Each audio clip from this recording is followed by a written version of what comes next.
সুন্দরবনে খুব বড় একটা পুকুর ছিল। সেই পুকুরে থাকতো বিভিন্ন রকম প্রাণী, যার মধ্যে ছিল মাছ, ক্যাঁকড়া, হাঁস এবং আরো বিভিন্ন ছোট ছোট প্রাণী। ওই পুকুরে বিভিন্ন প্রাণীরা যথেষ্ট খাবার পেত। সেই জন্যে বিভিন্ন রকমের পাখি খাদ্যের সন্ধানে ওই পুকুরের পাশে আসত। পাশেই থাকতো একটা সারস, যে ছিল খুব কুঁড়ে। কোনো রকম পরিশ্রম করতে সে ভালোবাসত না। ওর চোখও কমজোর হয়ে গেছিল। মাছ ধরার জন্যে তো পরিশ্রম করতেই হয়, যেটা ওর ভালো লাগতো না। এই জন্যে অলসতার কারণে ও প্রায়ই অভুক্ত থাকত। এক পায়ে দাঁড়িয়ে ও প্রায় ভাবত যে কি করা যায় যাতে কোনো রকম পরিশ্রম না করে রোজ খাবার পাওয়া যায়। একদিন ওর মাথায় একটা বুদ্ধি এলো, আর সেই বুদ্ধি কার্যকর করতে লেগে পড়ল। সারস পুকুরের পাশে দাঁড়িয়ে রইল আর কাঁদতে থাকলো। তখন একটা ক্যাঁকড়া ওকে কাঁদতে দেখলো। তখন ও ওর কাছে এলো আর জিজ্ঞেস করলো, মামা কি হয়েছে? পেট পুজো করার জন্য মাছ ধরার বদলে তুমি সকাল সকাল কাঁদছো কেন বলো তো?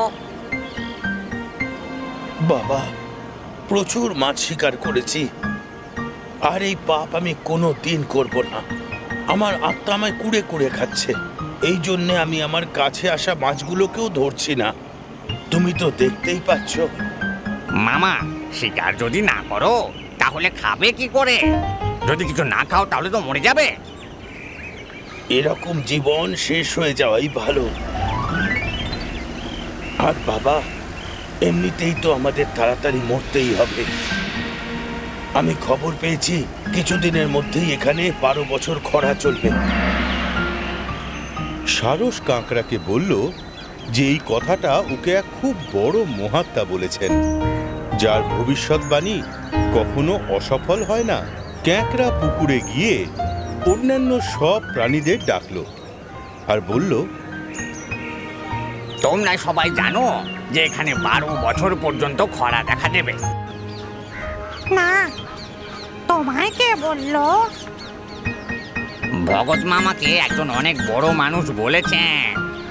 ভগৎ মামা আমাকে বলছিলেন, যদি বিশ্বাস না হয় চলো গিয়ে নিজেই জিজ্ঞেস করে নাও।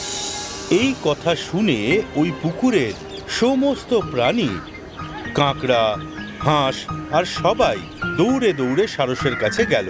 আর হাঁস সারসকে জিজ্ঞেস করলো, ভগৎ মামা, ক্যাঁকড়া যা বলছে তা যদি সত্যি হয় তাহলে আপনি আমাদের বাঁচানোর কোনো উপায় বলুন। আপনার বুদ্ধি চালান, আপনি তো মহাজ্ঞানী।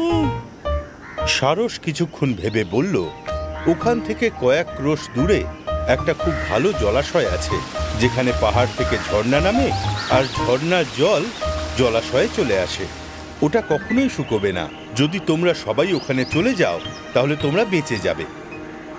কিন্তু আমরা সবাই কি করে যাব? আমি তোমাদের এক এক করে আমার পিঠে বসিয়ে ওখানে নিয়ে যাব। এখন আমার লক্ষ্য, আমার জীবনের শেষ কিছু বছর আমি সকলের সেবা করেই কাটিয়ে দেব।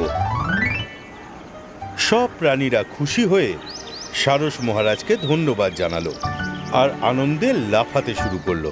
এখন সারস তো আনন্দে আটখানা, কারণ সে এখন বিনা পরিশ্রমেই খাবার পেয়ে যাবে। এখন রোজ সারস একটি করে প্রাণীকে নিজের পিঠে বসিয়ে নিয়ে যেত, আর কিছু দূর গিয়ে একটা পাথরের ওপর ওটাকে ফেলে মেরে খেয়ে ফেলত। ধীরে ধীরে ওই পাথরের পাশটা মৃত প্রাণীর কাঁটাকুটিতে ভরে গেল এবং সেটা বাড়তে লাগলো এবং পুকুরে প্রাণীর সংখ্যা কমতে লাগলো। এইভাবে সারসের শরীর স্বাস্থ্য ভালো হতে লাগলো, আর মুখের মধ্যে একটা চমকও এলো, আর শরীরও অনেক সুঠাম হয়ে গেল। এই দেখে অন্যান্য প্রাণীরা বলতে লাগলো যে দেখো, সকলের সেবা করলে তার যে পুণ্য পাওয়া যায় তাতেই ভগৎ মামার শরীর সুঠাম হয়ে যাচ্ছে। এদিকে সারস মনে মনে খুব হাসত। ও ভাবত যে পৃথিবীতে বিভিন্ন রকমের মূর্খ রয়েছে। এরকম মূর্খের পৃথিবীতে যদি একটু চালাকির সাথে কাজ করা যায় তাহলে তো আনন্দের সীমা থাকে না। বহুদিন ধরে এরকম চলতে লাগলো। তারপর একদিন ক্যাঁকড়া সারসকে বলল, মামা, তুমি এত প্রাণীদের এখান থেকে সারসকে ওখানে পৌঁছে দিয়েছো, কিন্তু এখনো পর্যন্ত আমার সময় এলো না।